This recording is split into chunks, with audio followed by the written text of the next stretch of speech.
Hermandad de los Santos del Van Butler, 26 de agosto, Santa Isabel Pichier des Agues, Virgen, cofundadora de las Hijas de la Cruz, fue hermana de San Andrés.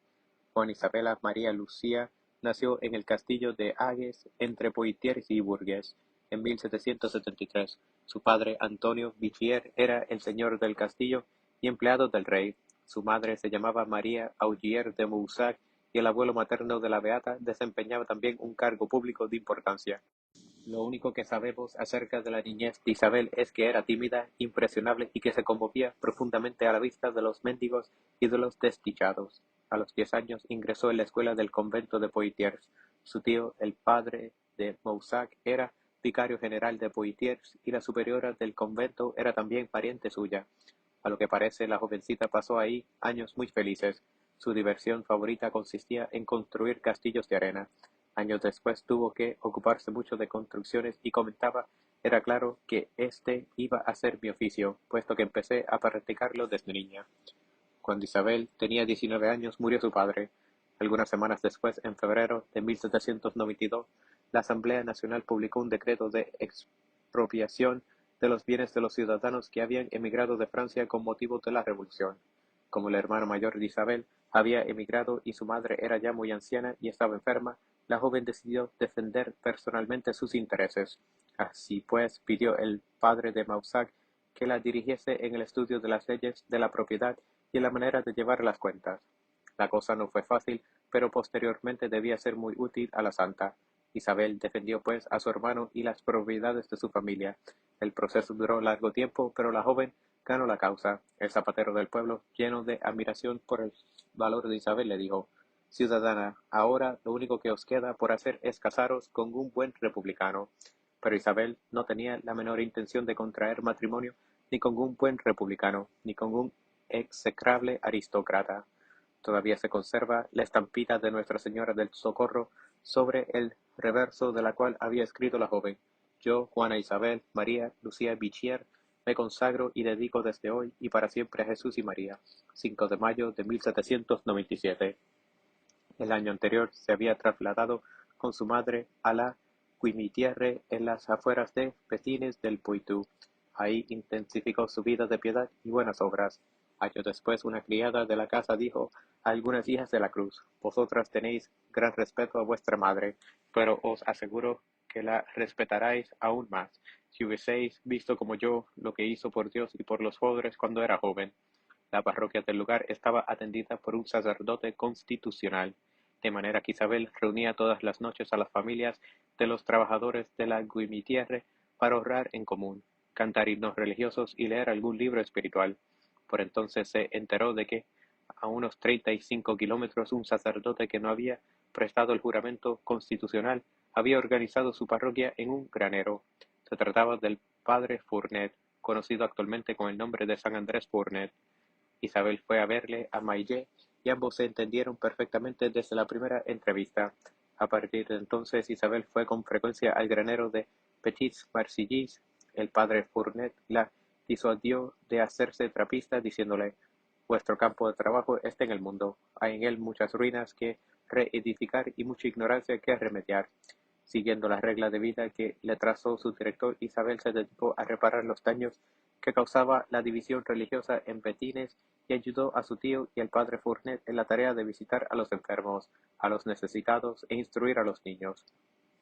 Durante los meses de verano trabajaban con ella dos amigas, Magdalena Moreau y Catalina Guiscard, y una de sus doncellas llamada María Ana Guillon. En 1804 murió la madre de Isabel. Con la aprobación del padre Fournet, ésta se puso un vestido negro tan burdo como el de las campesinas del lugar, lo cual provocó una tempestad en un vaso de agua. Los parientes de Isabel, que asistieron a los funerales elegantes vestidos, se indignaron. El grave vicario general reprendió severamente al padre Fournet por haber permitido aquella extravagancia a su sobrina y dio a esta la orden de cambiar de indumentaria. Isabel se negó rotundamente. Las hablillas de los parientes continuaron, pero el padre de Moussac acabó por ceder, sospechando que el gesto de Isabel simbolizaba algo más profundo. Así era. Desde hacía algún tiempo, el padre Fournet estaba convencido de que la región necesitaba una comunidad de religiosas que se encargara del cuidado de los enfermos y de la instrucción de las niñas en los distritos rurales, y creía que la señorita Bichier estaba llamada a dirigir esa comunidad. Isabel replicó que jamás había sido siquiera novicia, mucho menos superiora. Entonces San Andrés la envió a hacer un año de noviciado con las carmelitas de Poitiers, pero, temiendo tal vez que no volviese nunca, le mandó que se trasladase al noviciado de la Sociedad de la Providencia. Entretanto, él empezó a organizar la Guimitière, la futura comunidad, con 4 jóvenes, entre las que se contaban Magdalena Muró y María Ana Guillón. Cuando Isabel no llevaba más que 6 meses en el noviciado, el padre Fournier la mandó a llamar, a pesar de todas sus protestas. Como la Guimitière estaba demasiado lejos de Maillé, la comunidad se trasladó en mayo de 1806 al castillo de Molante. Ahí empezaron las religiosas a enseñar a los niños, a atender a los pobres, a los enfermos y a hacer actos de reparación por los ultrajes cometidos contra el Santísimo Sacramento en la Revolución. Al principio San Andrés y Santa Isabela proyectaban simplemente una congregación local. Las primeras religiosas hicieron los votos temporales a principios de 1807, en tanto que encontraban una congregación ya establecida a la que pudiesen afiliarse.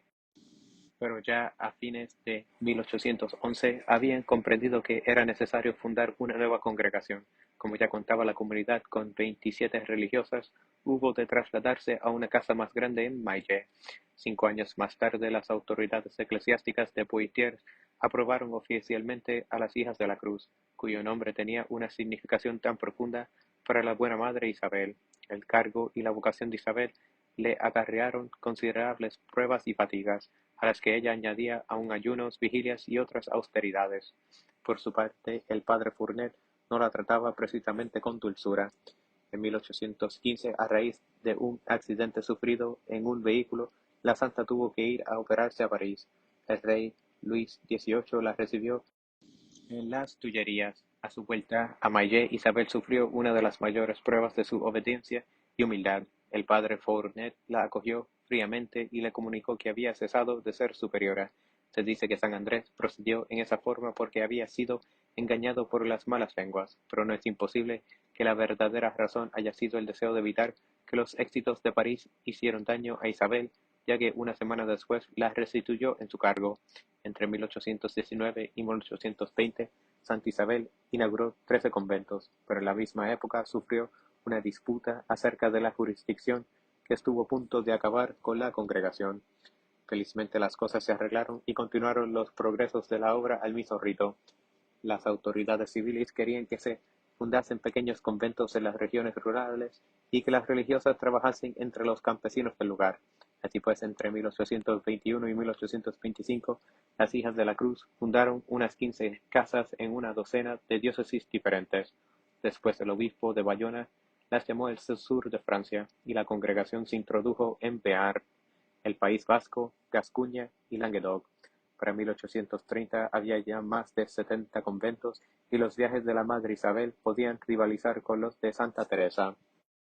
Cuando se abrió el convento de Higón en el País Vasco, fue nombrado director espiritual un joven vicario llamado Garicoitz, a quien la iglesia venera ahora como San Miguel Garicoitz.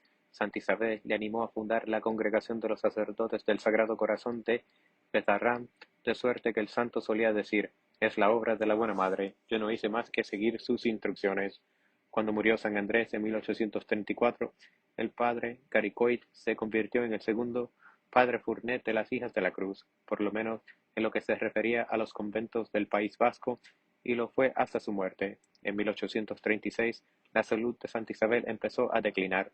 Sus fuerzas estaban exhaustas. A ella se añadió una erisipela facial y un recrudecimiento de los males que la habían obligado a operarse en París 20 años antes. En la primavera de 1838, su estado de salud era alarmante, pues tenía continuos dolores muy agudos y deliraba a ratos. Finalmente, al anochecer del 26 de agosto, tras 10 días de agonía que soportó con heroica paciencia, Dios la llamó así. Santa Isabel Bichier de Agues fue canonizada en 1947. Se cuentan muchas anécdotas acerca de su bondad y piedad. Una de estas es especialmente oportuna en una época como la actual, en que los cristianos han discutido interminablemente si hay que socorrer al enemigo hambriento. La santa encontró un día en un granero un enfermo, Inmediatamente le transportó al convento y el enfermo falleció en la noche. La mañana siguiente, el inspector de policía se presentó a decirle que era culpable de haber prestado auxilio a un incendiario. La santa respondió: «Estoy pronta a ir a la prisión. Lo único que tengo que declarar es que vos hubierais hecho lo mismo que yo en iguales circunstancias. Encontré a ese hombre gravemente enfermo, le traje conmigo y le asistí. A pesar de mis esfuerzos, falleció. Estoy dispuesta a repetir la historia ante el juez». Esta escena es característica de la sencillez con que Santa Isabel ponía en práctica su ideal cristiano. Si bien se pueden poner ciertas objeciones a las opiniones teológicas y las políticas de Louis Billot, hay que reconocer que era un hombre con buen ojo para descubrir a los santos. Dicho autor dijo una vez acerca de Isabel Vicher: «Es uno de los temperamentos más ricos que he encontrado, bondadosa, resuelta, estricta, inteligente, trabajadora y sobre todo verdaderamente humilde. No se arrenda ante ninguna dificultad, jamás obstáculo alguno es demasiado grande para su energía sobrehumana. Las pruebas interiores no le alteran su serenidad exterior y el éxito no le hace perder la cabeza. Permanece tranquila en medio de las más curiosas tempestades, dificultades, desvíos, éxitos, muestras de respeto, injurias. Nada altera la serenidad de un alma que ve a Dios en todas las cosas y obedece a su voz».